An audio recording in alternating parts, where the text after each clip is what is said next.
Just a quick soundbite from me today. Now, as well as selling properties, part of my role is to help other estate agents start and scale their business.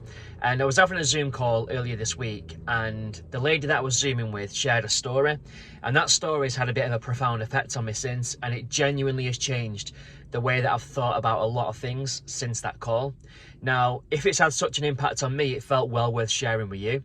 Now, on the call, we was talking about overthinking and how sometimes overthinking things can prompt people to talk themselves out of making good decisions. And we was also talking about how procrastination can cause crazy time delays and sometimes opportunities sadly can pass us by. When we was talking about it, the agent that I was chatting to said, I've got no such problems or demons or barriers around procrastination. And the reason why was that, unfortunately, this agent had lost a very close relative in recent years. I'm going to manipulate the story slightly just because I don't want to sort of share intimate details about their personal life. But they had a relative that had a lifelong dream. Let's just say that lifelong dream was to buy this certain car. Since being a boy, he'd always dreamt about driving around in this car. It had been a lifelong passion, something he thought about pretty much every single week growing up. And as he became more successful in later life, he was in a position where he could go ahead and buy this car.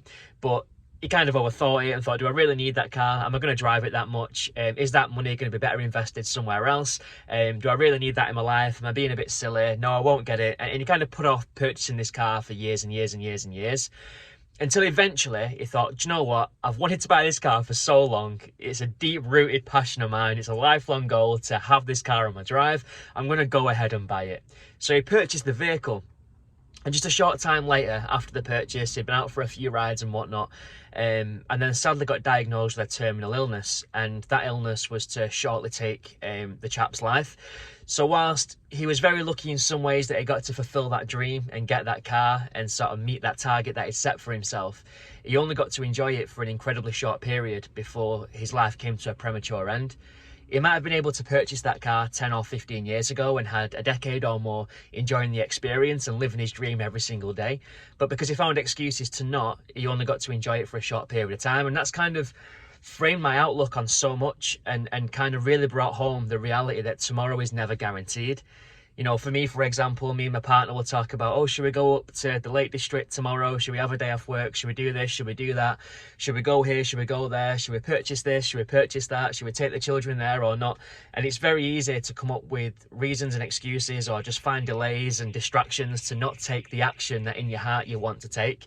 And I just always think, well, if today was my last day and if tomorrow I was not going to be on the planet anymore, would I go ahead and would I take the action? Would I have that experience? Would I purchase that product or whatever it might be? I'm not saying be reckless. I'm not saying live beyond your means and make silly decisions, but it just kind of helped frame the fact that I put a lot of limitations on myself, and I myself taught myself out of taking action or doing things that really in my heart and soul I'd like to be doing because I'm finding a pragmatic reason not to. So for me, it's just kind of encouraged me to seize the moment a little bit more, carpe diem and all that. And I just thought I'd share it because, again, it's had such an impact on me. Hopefully it might help open your eyes and sort of change your mindset slightly around pursuing your dreams and following your passions.